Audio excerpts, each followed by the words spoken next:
मैं सतीश कुमार चतुर्वेदी, राष्ट्रीय अध्यक्ष लोक जनसमाज पार्टी भारत, आज आप लोगों के चैनल के माध्यम से एक जानकारी मैं देश को देना चाहता हूं कि लोक जनसमाज पार्टी भारत हमारी सामाजिक न्याय की स्थापना करने हेतु बहुत जल्द नवंबर माह में एक लोक जनसंदेश यात्रा के नाम से रथ यात्रा निकालने जा रही है, जिसमें हमारे कुछ प्रमुख मांगे होंगे जो आप लोगों के द्वारा सार्वजनिक किया जा रहा है। प्रमुख मांग में ये है कि अगर हमारी पार्टी सरकार में भागीदारी निभाती है या सरकार में आती है तो कुछ मुद्दों पर हम काम करने जा रहे हैं, जिसमें पिछड़ा प्रकोष्ठ हो या सामान्य वर्ग हो या अनुसूचित वर्ग हो, इसमें क्रीमी लेयर की सीमा अभी तक 8 लाख रुपया है। सरकार की मंशा है, पिछड़ा आयोग का मंशा है कि उसको 12 से 15 लाख करना। तो अगर 8 लाख की स्थिति में गरीब तबका का आदमी आरक्षण का लाभ नहीं पा रहा है तो 12 से 15 लाख हो जाएगा तो कैसे पाएगा। इसलिए हमारी पार्टी यह मांग करती है, चाहे वो आयोग पिछड़ा आयोग का हो या अनुसूचित आयोग हो, इन सभी लोगों को अगर घटा नहीं सकते आय सीमा तो बढ़ाने का कोई अधिकार नहीं है। क्योंकि आज पिछड़े प्रकोष्ठ में चले जाइए तो समाजवादी पार्टी के राष्ट्रीय अध्यक्ष भाई अखिलेश यादव जी हैं। आरक्षण का लाभ उनके अलावा और निचले स्तर का लोग गरीब आदमी नहीं पाएंगे। भाजपा में नड्डा जी हैं राष्ट्रीय अध्यक्ष,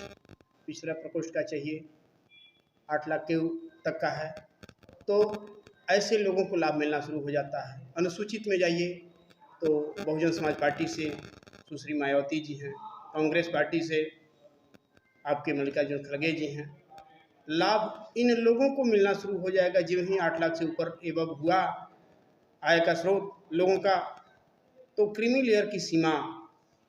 सरकार से मैं आप लोगों के माध्यम से यह मांग करता हूं कि 8 लाख से एवं न हो, अगर हो सके तो कम करके, चाहे वो किसी भी समुदाय का हो, चाहे पिछड़े प्रकोष्ठ का हो,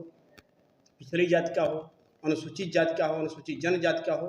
तो जो सबसे निचले पायदान पर आदमी है उसको आरक्षण का लाभ देना चाहिए। आरक्षण का नाम लेकर के, आरक्षण का लाभ लेकर के जातिगत राजनीति किसी को नहीं करनी चाहिए और इसी का हमारी पार्टी विरोध कर रही है, चाहे वो किसी भी व्यक्ति के ऊपर लागू होता हो। आरक्षण का सीमा सबसे निचले स्तर तक जाए और जो बड़े पदों पर हैं उनके पदों का देख रेख करने के बाद अगर वो आरक्षण के दायरे में आते हैं फिर भी उनसे आरक्षण का अनुदान नहीं मिलना चाहिए, आरक्षण का अधिकार उनसे छीन लेना चाहिए और सबसे निचले पायदान पर अधिकार देना चाहिए ताकि आरक्षण का लाभ मिल सके। दूसरा मामला एक चीज़ और भी है, विगत कई बार आप लोगों ने देखा महाराजगंज जनपद में हमने शिक्षा माफियाओं के खिलाफ जंग किया था, जिसमें वहाँ तत्कालीन बीएसए का स्थानांतरण भी हुआ। लेकिन आज भी उत्तर प्रदेश के तमाम जिलों में शिक्षा विभाग माफिया का रूप धारण किया हुआ है और उत्तर प्रदेश के माननीय मुख्यमंत्री योगी आदित्यनाथ जी और डीजी साहब, ये लोग निपुण भारत की और कायाकल्प योजना की घोषणा कर रहे हैं कि हमारा भारत निपुण भारत और कायाकल्प योजना हो गया। लेकिन जब जगह जगह इस तरह के भ्रष्ट अधिकारी होंगे, कर्मचारी होंगे, तो कभी भी निपुण भारत नहीं हो सकता। क्योंकि सबसे पहले इन लोगों को उन पत्रों पर ध्यान देना चाहिए